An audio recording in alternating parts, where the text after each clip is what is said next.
স্বরূপ প্রতিটি সনাতনী অমৃতের সন্তান, চিন্মন্ত বিশ্বে অমৃতস্য পুত্রা।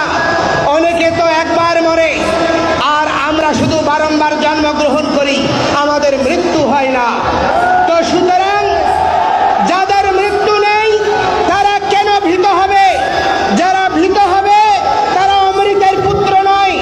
যারা ভীত, যারা কাপুরুষ, তারা বঙ্গজননী সুদেষ্ণার পুত্র হতে পারে না।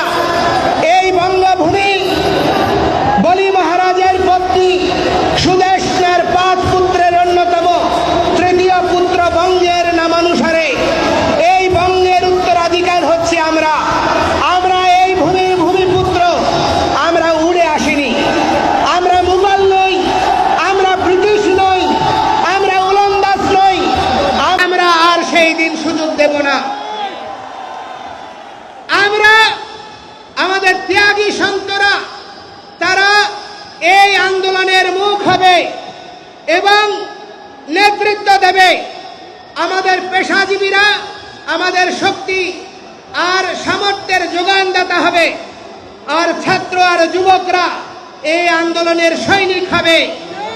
আমাদের মায়েরা প্রেরণাদাত্রী হবে। এই আন্দোলনকে কোনোভাবে বাধাগ্রস্ত করা যাবে না। আজকে বিভিন্ন উদ্দেশ্যে আমাদের মধ্যে ফাটল তৈরি করার চেষ্টা করা হচ্ছে। বিভিন্ন ব্যানার, নাম, পদ, প্রতিষ্ঠা, এইসব দিয়ে বিভক্তির রেখা অঙ্কুর সৃষ্টি করা হচ্ছে। এই ধরনের প্রবণতাকে সম্মিলিতভাবে প্রতিহত করতে হবে।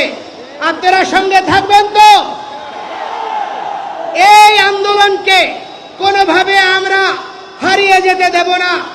আমরা এরপরে খুলনাতে, আমাদের বরিশালে, প্রতিটি বিভাগীয় শহরে মহাসমাবেশ আমরা ঘোষণা করছি।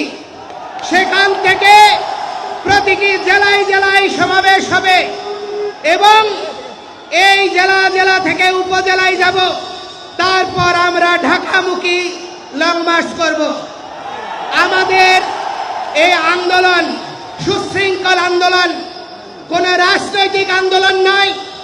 আমাদের দুঃখ লাগে যখন হিন্দুরা কিছু বলে, ধর্মীয় অনুভূতির কথা বলে, রাজনৈতিক ট্যাগ দেওয়ার চেষ্টা করে। কালকে একটা তথাকথিত পত্রিকায় দিয়েছে ইসকনের সমাবেশে, ডেইলি বাংলাদেশ, সেখানে বলছে ইসকনের সমাবেশে। এটা কি ইসকনের সমাবেশ? এটা সনাতনীদের সমাবেশ, এটা হিন্দুদের সমাবেশ, এটি বেদের অনুগামীদের সমাবেশ, এটি সমস্ত সংখ্যালঘু জনগোষ্ঠীর সমাবেশ। এই সমাবেশে নাকি নিষিদ্ধ ছাত্রলীগ এসেছে, এই রকম প্রপাগান্ডা করেছে। এর আগে চেরাগি নিয়েও একই রকম রিপোর্ট করেছে। সরকারের কোনো এজেন্সির এই নিয়ে কোনো প্রতিক্রিয়া দেখা যায়নি। আগেও আমরা সুশৃঙ্খলভাবে সভা সমাবেশ করেছি, প্রতিবার রাজনৈতিক ট্যাগ দেওয়ার চেষ্টা করা হয়েছে। আরে ভাই, কেউ ছাত্রলীগ করেছেন, কেউ যুবলীগ হয়েছে, কেউ আওয়ামী লীগের পথ নিয়েছেন, আর আজকে কেউ জামায়াত, কেউ বিএনপি, কেউ সমন্বয়ক, বিভিন্ন পথ নিয়ে আজকে আপনারা ক্ষমতার অংশীদার হয়েছেন। আপনাদের দোষ নাই, শুধুমাত্র হিন্দু হয়েছে এই জন্য এদের গায়ে দোষ, এদের আওয়ামী লীগের ট্যাগ। এই প্রবণতা পরিহার করুন। আমরা এই দেশের জনসংখ্যার 13% রয়েছি, এখনো নিঃশেষিত হয়নি। আমাদের মায়েরা এখন থেকে একটা যুদ্ধ করবে, সন্তান জন্মদানের যুদ্ধ, শক্তি দিয়ে।